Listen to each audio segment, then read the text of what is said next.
खबरों में बने रहने के लिए बेल आइकन दबाएं और फर्स्ट इंडिया न्यूज को सब्सक्राइब करें। नमस्कार, मैं हूं मेघा कौशिक और आप देख रहे हैं जवाब तो देना पड़ेगा। कांग्रेस नेता राहुल गांधी की मुश्किलें कम होने का नाम नहीं ले रही। मोदी सरनेम केस में सूरत की सेशन कोर्ट ने एक बड़ा झटका दिया है। कोर्ट ने निचली अदालत द्वारा दी गई सजा को बरकरार रखा। फैसले पर जज ने एक शब्द कहा, डिसमिस। और ऐसे में राहुल गांधी की लोकसभा सदस्यता फिलहाल बहाल नहीं होगी। अब राहुल गांधी कल राहत के लिए हाईकोर्ट का दरवाजा खटखटा सकते हैं, लेकिन अब इस बीच सवाल ये उठते हैं कि क्या हाईकोर्ट से उन्हें राहत मिलेगी या अगर नहीं मिलती है तो क्या होगा। अगर ये राहत नहीं मिलती है तो दूसरा विकल्प क्या होगा। क्या बीजेपी को इससे फायदा होने वाला है या 2024 चुनाव में विपक्षी एकता को देखकर बड़ा सवाल खड़ा होने वाला है। आज चर्चा इसी पर।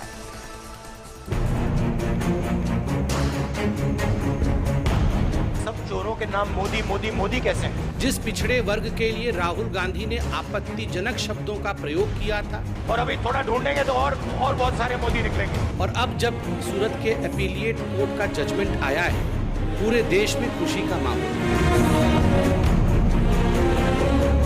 इन सब ने मिलकर एक ऐसा माहौल बनाया कि ये ट्रायल कोर्ट में कुछ गड़बड़ी थी। जो प्रोसेस इश्यू हुई थी वो सही तरीके से हुई है, उसमें कोई इरेगुलरिटी नहीं है।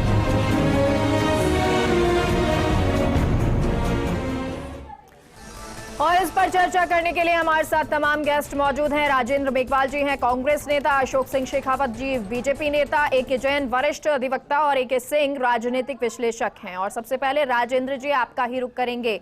मुसीबतें कांग्रेस की खत्म नहीं हो रही हैं। देखिए मेघा जी, ये मुश्किलें नहीं है, ये हमारा संघर्ष है जो सड़क से लेकर संसद तक लगातार जारी है।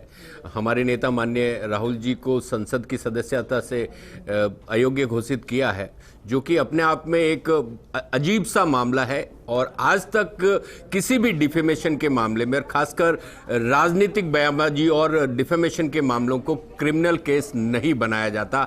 आज तक आप इतिहास उठा के देख लीजिए, किसी में भी 2 वर्ष की सजा नहीं हुई है। निश्चित रूप से ये सरकार बुरी तरीके से राहुल गांधी जी से डरी हुई है, क्योंकि राहुल गांधी जी ने जिस तरीके से सजा हुई थी उस पर याचिका लगाई गई और वो अर्जी भी खारिज हो गई। सुनिए, मैं वही कर रहा हूं कि जिस तरीके से राहुल गांधी जी ने भारत जोड़ो यात्रा में 3700 किलोमीटर कन्याकुमारी से कश्मीर तक जो इस सड़क के ऊपर करोड़ों लोगों को जोड़ा और उनकी बात को सुना, इस सरकार का मतलब हिल गई ये सरकार। और सच्चाई की लड़ाई को जब उन्होंने संसद में जाकर उनके मोदी जी के अडानी के रिश्ते को लेकर बात की, तो ये सब चीजें उसी के अनुसार है। लेकिन निश्चित रूप से सूरत की जो जिला अदालत ने ये जो फैसला दिया है, निश्चित रूप से ये फैसला हमारे लिए चिंताजनक है, क्योंकि इस फैसले के अंदर जो रेफरेंसेस दिए गए, चाहे क्रिमिनल, चाहे मर्डर केस को लेकर रेफरेंस दिया गया हो, चाहे करप्शन के चार्जेस को लेकर रेफरेंस दिया गया, क्योंकि ये डिफेमेशन का केस था, जो मामले हमारे मामले से संदर्भित नहीं है। और फिर बार बार भाजपा वाले लोग कहते हैं कि ओबीसी वर्ग, अरे पूर्णेश मोदी ओबीसी नहीं है, वो एक राजनीतिक व्यक्ति है, पूर्व मंत्री है, विधायक है वर्तमान में। और उस आदमी ने, जो कि खुद ओबीसी नहीं है, उसने पूरे देश के ओबीसी समुदाय की भावनाओं के साथ खिलवाड़ किया है। और जिन लोगों का नाम, राजेंद्र जी जो बातें बता रहे हैं वो बहुत टेक्निकल है। ए.के. जैन साहब हमारे साथ मौजूद हैं। नहीं, टेक्निकल नहीं है। मैं फिर बता रहा हूं आपको कि हमारे लिए इस देश की न्यायपालिका सर्वोपरि है। और जो ये निचली अदालत का फैसला आया, उसके बाद में अपर कोर्ट के हमारे तमाम विकल्प खुले हैं। हमारी इस देस की न्यायपालिका में और संविधान में पूरा विश्वास है। राजेंद्र जी ने जो बताया उसको आपसे समझना चाहेंगे। वो ये कह रहे हैं कि डिफेमेशन, जिस तरह से मानहानि का ये केस है, उस केस में जिस तरह की चीजें लगाई गई वो अलग है। अब इस टेक्निकल पंच को आपसे समझना चाहेंगे। देखिए, सूरत के 8वें अतिरिक्त जिला सत्र न्यायाधीश रॉबिन पी मोगरा द्वारा 27 पेज का ये निर्णय आदेश दिया गया है। इसको निर्णय नहीं कह सकते, क्योंकि उन्होंने उस प्रार्थना पत्र को खारिज किया है जिसके तहत राहुल गांधी के दोष सिद्धि को चुनौती दी गई थी। सजा को सस्पेंड किया जा चुका है और अपील अभी तक पेंडिंग है। ये दोष सिद्धि को निरस्त कर स्टे देने के बारे में, अगर दोष सिद्धि पे स्टे नहीं किया जाता और 2 साल की सजा है और सजा स्थगित भी हो गई है तो डिस्क्वालिफिकेशन बरकरार रखा जाता है और इसीलिए दोष सिद्धि को स्टे कराने के लिए राहुल गांधी गए। इससे पहले नवजोत सिंह सिद्धू, तब वो भारतीय जनता पार्टी के सांसद थे, उनको एक हत्या कारित करने के अपराध में सजा हुई थी और उनकी दोष सिद्धि को अपीलेट कोर्ट ने सिर्फ इस आधार पर स्टे किया था कि वो सांसद हैं और उनको अपनी पब्लिक लाइफ से अलग करना ठीक नहीं है। दूसरा उदाहरण, गुजरात के मंत्री भारतीय जनता पार्टी के भग्गाभाई बरड़, हत्या के केस में सजा हुई, काफी लंबे समय तक उनका नियोग अयोग्य घोषित नहीं किया। उसके बाद हाईकोर्ट ने भी इस आधार पर उनको कन्विक्शन को स्टे किया कि ये पब्लिक लाइफ में है और इनको इर्रेपरेबल लॉस होगा, इनकी विदाई की और वो चली जाएगी। तीसरा उदाहरण, मोहम्मद फजल जो मलाबार से सांसद हैं, जिनको हाल ही में इस हत्या के अपराध में सजा हुई है और उनकी दोष सिद्धि भी इसी आधार पर स्टे की गई है। अब जो विद्वान है, क्योंकि हर जज का अपना अलग अलग विचार होता है और इसीलिए अपील दर अपील कोर्ट बनी हुई है। सर भाई आपने बहुत सारे एग्जाम्पल बताया, अब मैं आपको आगे बता रहा हूँ, आप हाँ, बीच में ये समझना पर अब इस मामले में जो जज साहब ने क्राइटेरिया है, 45 साल के जो मेरा अपना विधिक क्षेत्र में अनुभव है उसमें मेरे गले नहीं उतरता। उन्होंने कहा कि नवजोत सिद्धू का मामला तो हत्या का मामला था, वो पब्लिक लाइफ से संबंधित नहीं था, इसलिए उस मामले में अगर स्टे इसलिए किया गया है कि इसकी विधानसभा सदस्यता चली जाएगी तो ये मामला हम राहुल गांधी पे लागू नहीं करते। इसका मतलब जज साहब ये कह रहे हैं कि एक मानहानि का मामला एक हत्या के मामले से ज्यादा गंभीर है। ये एक, क्योंकि सिर्फ 2 पेज, 2 प्रश्न, 2 पैराग्राफ्स में कोर्ट ने अपना विनिश्चय दिया, उससे पहले उन्होंने रूलिंग्स लिखी है। तो निश्चित रूप से अगर मैं स्पष्ट कहूं मेरे अपने 45 वर्ष के न्यायिक अनुभव के अनुसार, तो ये निर्णय मुझे गले नहीं उतरता।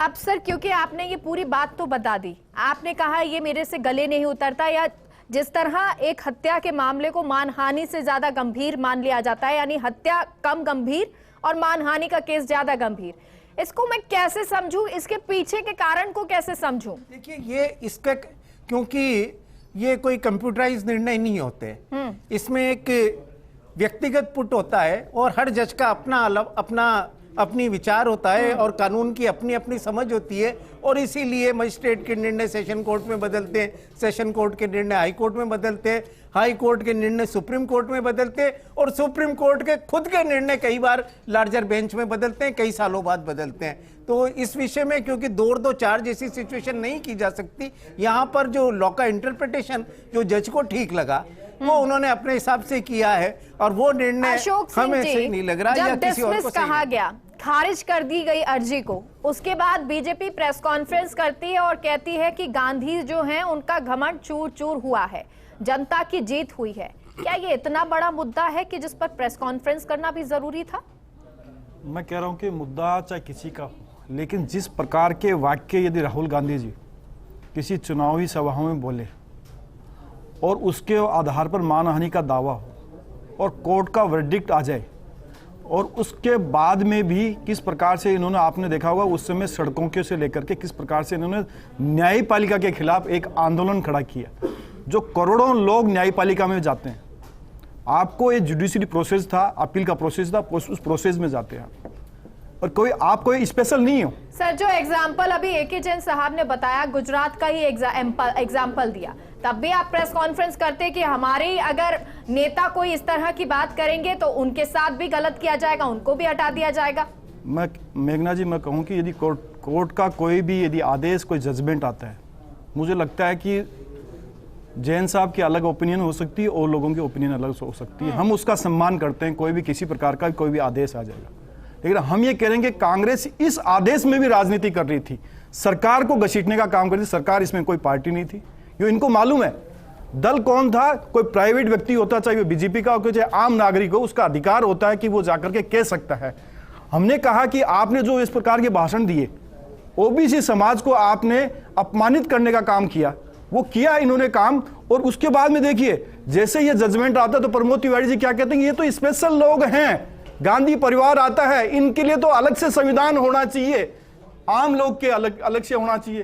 प्रियंका गांधी जी क्या कहती है? प्रियंका गांधी जी ये कहते हैं कि श्री राम और बाकी का दिया ना, पांडव और कौरवों का नाम देकर कहा, क्या कौरव के लिए कहा जा रहा है? पता है पांडव, या हम पांडव हैं, ये कौरव हैं? तो ये बताओ, ये से सेंटेंस जो कौरव पांडव के लिए कह रहे हैं, श्री राम के लिए कह रहे हैं। श्री राम के कौन था जो जिन्होंने अस्तित्व खत्म कर दिया? बोले अस्तित्व तो नहीं है श्री राम का, जिनको काल्पनिक बता दिया, वो अपने आप को श्री राम बताने की कोशिश कर रहे हैं। मेरा ये सवाल नहीं था, मैं बता रहा हूँ कि ये पब्लिक में कैसे बातें कह रहे थे, ये इतना जरूरत क्या पड़ी थी? राजेंद्र जी जवाब दीजिए। देखिए, ये बातों को गुमराह करने की बात है, क्योंकि इस वक्त इस देश के समक्ष बहुत बड़ा संकट है। चाहे आर्थिक संकट की बात हो, चाहे आर्थिक बदहाली की बात हो, चाहे आर्थिक असमानता की बात हो, चाहे सुनिए एक मिनट पूरी, मैं बीच में नहीं, बीच में नहीं, ये दो तमाम मुद्दों से न्यायपालिका का कोई आदेश, कोई निर्णय आता है, वो सरकार का कैसे हुआ आप बताइए। अरे भाई, आप समझिए ना, पहले भी जो एसीजीएम कोर्ट का फैसला था उसके अंदर भी तमाम बातों पे सुनिए इंटरप्रिटेशन आप करोगे? नहीं, इंटरप्रिटेशन नहीं है। देखिए, जो जुडिशरी का आप सम्मान जो पीड़ित नहीं, जुडिशरी का सम्मान करने का मतलब नहीं है कि निर्णय की समीक्षा नहीं होगी, ये कहीं पे भी नहीं लिखा। निर्णय की समीक्षा हो रही है, यहाँ पे हम इस बात की डिबेट कर रहे हैं। आप हाईकोर्ट जाइए, कौन मना करता है आपको? सुनिए ना, यहाँ इस चैनल के माध्यम से आप जुडिशरी की समीक्षा करेंगे? जुडिशरी की समीक्षा नहीं कर रहे, और चैनल पे कोर्ट में नहीं जाएंगे आप? नहीं, कोर्ट में जाएंगे ना। हमने कहा ना कि हम अपनी अपील करेंगे, लेकिन आपको इतना उत्साहित होने की क्या जरूरत है? बार-बार आप गलत फैक्ट दे रहे हैं, आप ओबीसी को बीच में घसीट रहे हैं। ओबीसी का क्या लेना देना है इस केस से? आप बताइए ना, ओबीसी का इस मामले से क्या लेना देना है? अशोक जी एक सेकंड, न्यायालय ने जो कहा उस पर टिप्पणी कोई नहीं कर सकता, लेकिन सवाल ये उठता है कि क्या इस पर राजनीति होती है? AK सिंह जी हमारे साथ जुड़ गए हैं। AK सिंह जी, क्या इस पर टिप्पणी, हालांकि न्यायालय में कोई नहीं कर रहा है, लेकिन क्या इस पर राजनीति हो रही है? इस पूरे मामले पे, चाहे वो बीजेपी हो, कांग्रेस हो, विपक्ष हो, वो राजनीति कर रहे हैं। थोड़ा सोचना चाहिए। अपमान किया, ओबीसी समुदाय को चोर और एक सेकंड सुन लीजिए जी। बिल्कुल आपने सही फरमाया है, इस मामले पे पूरी तरह राजनीति हो रही है, और सिर्फ इस मामले पे ही नहीं, अगर आप देखेंगे तो पिछले कई वर्षों में कोई भी मुद्दा उठता है, चाहे वो जुडिशरी से संबंधित हो या किसी भी कॉन्स्टिट्यूशनल अथॉरिटी से संबंधित हो, उसका राजनीतिकरण किया जा रहा है। जो मैं बिल्कुल जैन साहब की बात मानता हूं कि किसी भी जजमेंट में डिफेक्ट्स हो सकते हैं, मेरिट पे डिफेक्ट्स हो सकते हैं, और उसका क्रिटिसिज्म करना चाहिए, एनालिसिस करनी चाहिए, लेकिन उसके कारण से आप पूरी की पूरी जुडिशरी को बदनाम करना शुरू कर दो और ये कहना शुरू कर दो कि जुडिशरी जो है इसने सरकार के दबाव में आके काम किया है, तो मेरे हिसाब से ये गलत बात है।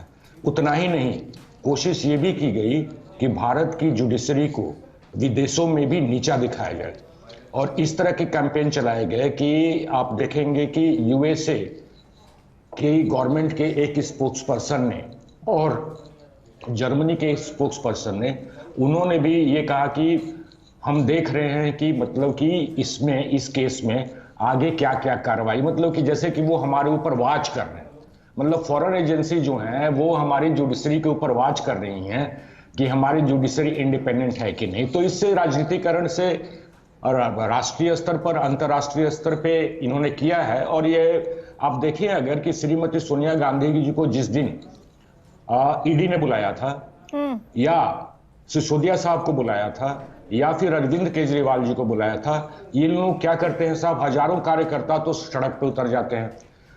कांग्रेस तो उतर जाती है, जैसे कि इटली का वो जो फासिस्ट था मुसोलिनी, वो ब्लैक शर्ट करके उसने एक टीम बनाई थी, तो ये तो ब्लैक शर्ट पहन करके और उतर जाते हैं मुसोलिनी के, मतलब कि यंग टर्क की तरह से, और उसी तरह से पार्लियामेंट में भी करते हैं। सिसोदिया साहब आपने देखा, महात्मा गांधी जी के यहाँ पहले गए उनकी समाधि पे, केजरीवाल जी गए समाधि पे तब, जबकि महात्मा गांधी जी कहते थे कि जो शराब है पीना, वो चोरी करना और मतलब कि वेश्यावृत्ति करना, उससे भी खराब चीज है। और ये तो साहब शराब की दुकानें बेचे जा रहे थे एक तरह से।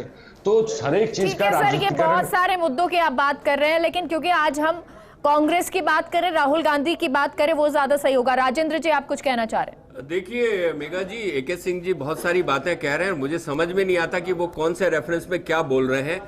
हिंदुस्तान दुनिया का सबसे बड़ा लोकतंत्र है। हिंदुस्तान में डेमोक्रेसी है, हिंदुस्तान में संविधान का राज है, और चूंकि सूचना प्रौद्योगिकी के दौर में हम रह रहे हैं, जो यहां पर दुनिया में किसी भी कोने में अगर कोई घटना होती है तो उस पर हर आदमी प्रतिक्रिया देती है, यही प्रेस का फ्रीडम है। आप इस चीज को इस तरीके से कह रहे हैं, आप एक बायस्ड होकर अपना ओपिनियन दे रहे हैं, जो मेरे लिए कम से कम दुर्भाग्यपूर्ण से भी ज्यादा है। आप समझिए इस चीज को कि हमने ना तो किसी को इंस्टिगेट किया, ना राहुल गांधी ने किसी को कहा। लोगों की भावनाएं हैं, एक तरफा जिस तरीके से विच हंटिंग हो रही है, पॉलिटिकल विक्टिमाइजेशन किया जा रहा है, जनता उसी को लेकर आक्रोशित है। आपने भारत जोड़ो यात्रा में हमारे प्रति जन समर्थन देखा था, आप मत भूलिए उस चीज को। अगर कोई भी चीज गलत होगी लोकतंत्र में उसको आवाज उठाने का। और चलिए एक बार फिर से चर्चा का रुख करते हैं, क्योंकि राहुल गांधी की अर्जी खारिज हो गई और उसके बाद अब सवाल बहुत सारे खड़े होते हैं। राजेंद्र जी, बहुत सारे सवालों का जिक्र मैंने स्टार्टिंग में भी किया था कि कांग्रेस की मुसीबतें खत्म नहीं हो रही हैं, और वो इसलिए भी क्योंकि 2024 में लोकसभा चुनाव आना है। विपक्षी एकता कैसे एकजुट होगी जब इसी तरह की मुसीबतें आपकी नहीं खत्म हो रही? देखिए मेघा जी, ये मुसीबतें नहीं हैं जो सत्ता से टकराते हैं या जो सत्ता से संघर्ष करते हैं और जो झूठ के विरुद्ध सत्य की लड़ाई लड़ते हैं, उनके साथ में उनको बहुत कठिन अग्नि परीक्षाएं देनी पड़ती है, और ये हमारे लिए बहुत ही महत्वपूर्ण और अग्नि परीक्षा का दौर है। हमारे नेता ने स्पष्ट तौर पे कहा है कि मेरी सदस्यता रहे जाए, मैं आजीवन अयोग्य घोषित कर दिया जाऊं, फिर भी मैं अपनी आवाज लगातार उठाता रहूंगा।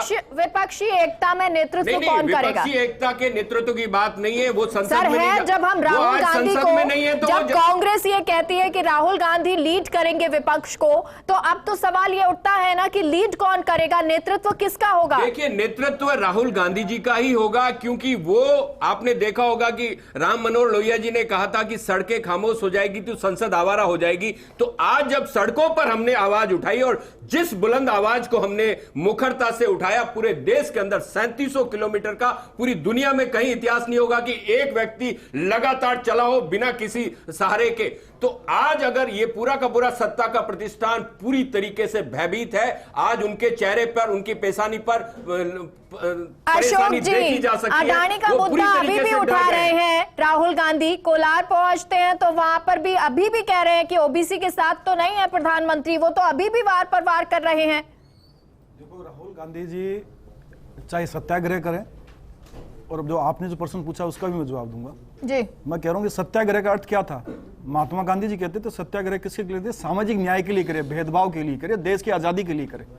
ये सत्याग्रह किसके लिए करते हैं? अपने भ्रष्टाचार को आगे नहीं आए जनता के सामने। अशोक जी, और 3700 किलोमीटर की पद यात्रा किसके लिए थी? ठीक है, महंगाई, बेरोजगारी, भ्रष्टाचार, आर्थिक असमानता और ये क्रोनिक कैपिटलिज्म के खिलाफ थी। मोदी जी के मित्र के खिलाफ थी। हो गया ना आपका? के अंदर बोला, हो गया ना? 20,000 करोड़ रुपया। मेघना जी, थोड़ा सा इनको चुप करा, मैं इनको बोल रहा हूं ना, आपसे बता रहा हूं ना, बता दीजिए ना, बता रहा हूं, सत्याग्रह किलोमीटर चलना अगर सत्याग्रह नहीं है तो और क्या होता है? राजेंद्र जी जवाब दे दीजिए। राजेंद्र जी बताया, हम उसी मार्ग पे चल रहे हैं। राजेंद्र जी जवाब देने दीजिए। नहीं, देखिए सत्याग्रह की बात की तो सत्याग्रह की बता रहा हूं, सत्याग्रह चलना, सुन लीजिए, एक बार सुन लीजिए सर। देखो, मैंने सत्याग्रह कहा तो सत्याग्रह किस पे जाते हैं? भ्रष्टाचार पे जाते हैं। ये फिर किसको साथ लेते हैं? जगदीश टाइटलर को साथ लेते हैं, जो सिक्कों को दंगों के अंदर वहां रहता है। मत आप देखिए, अब ये कह रहे हैं कि साहब हमने कोर्ट से जो बरी कर दिए गए। अशोक जी, आप मेरे सवाल पे आइए ना। उन लोगों को, सर, आप सवाल पे आइए ना। जगदीश टाइटलर को ये मानते हैं, आई कौन मानते हैं? ये आई कौन मानती कांग्रेस जिसको सिक्कों का दंगा किया, आई कौन मान रहे? सर ऐसे, सर आप सवाल के जवाब पे आ नहीं रहे, इधर उधर घुमाने से कुछ होगा नहीं। एके सिंह जी का रुख कर लेते हैं पहले। एके सिंह जी, आपने ये बात मानी कि राजनीति हो रही है, लेकिन इस राजनीति से फायदा किसे है, कांग्रेस को कि बीजेपी को? देखिए, बीजेपी को क्या फायदा होगा या नहीं होगा, लेकिन कांग्रेस को इससे लॉस तो जरूर हो रहा है। क्योंकि कांग्रेस इसको कन्विंस, लोगों को, आम जनता को आज की जो डिजिटल एज में कांग्रेस से कन्विंस नहीं कर पा रही है कि अगर जुडिशरी ने एक डिसीजन दिया है तो उसके कारण से आप सरकार को क्यों गाली दे रहे हैं और सड़क पे क्यों उतर रहे हैं। जहां तक सड़क पे उतरने की बात है, जो कांग्रेस के प्रवक्ता ने कहा था कि 30,000 किलोमीटर चलने से इनके पूरे एक नया, मतलब कि इनका एक रूप मेटामॉर्फाइज हो गया है, इनका एक नई ये है। उसके बारे में कहना चाहूंगा कि मुझे याद है कई छात्र जो होते हैं वो 5-5 साल तक मैट्रिकुलेशन की तैयारी करते हैं, खूब पढ़ाई करते हैं, लेकिन अंततः उन्हें ज्ञान भी नहीं होता और वो फेल कर जाते हैं 5-5 साल तक। तो राहुल गांधी जी उसी तरह 30,000 किलोमीटर क्या तुलना है वास्तव में, 30,000 किलोमीटर चले हैं, क्या ज्ञान इन्हें प्राप्त हुआ है या क्या इन्हें दृष्टि प्राप्त हुई है, ये तो आज तक हमें पता ठीक है सर, ये अलग मुद्दा है, बात ये है कि नुकसान वाकई में हो रहा है नहीं हो रहा है। ठीक, एक सेकंड सर, एक सेकंड रुक जाइए। AK जैन साहब, आप हाई कोर्ट में अपील करने वाले हैं राहुल गांधी, लेकिन क्या आगे उनके पास और विकल्प खड़े होते हैं? AK जैन साहब, निश्चित रूप से, जैसा कि मेरे ख्याल से कि अब इसके बाद इनको उच्च न्यायालय में जाना होगा और इस याचिका द्वारा उच्च न्यायालय में इस आदेश को चुनौती देनी होगी, और यदि उच्च न्यायालय से भी रिलीफ नहीं मिलता तो उनके पास सुप्रीम कोर्ट जाने का रास्ता खुला हुआ है। सिद्धू के मामले में भी पहले उच्च न्यायालय ने और उसके बाद सुप्रीम कोर्ट ने हस्तक्षेप किया था और तब जाकर उनको रिलीफ मिला था।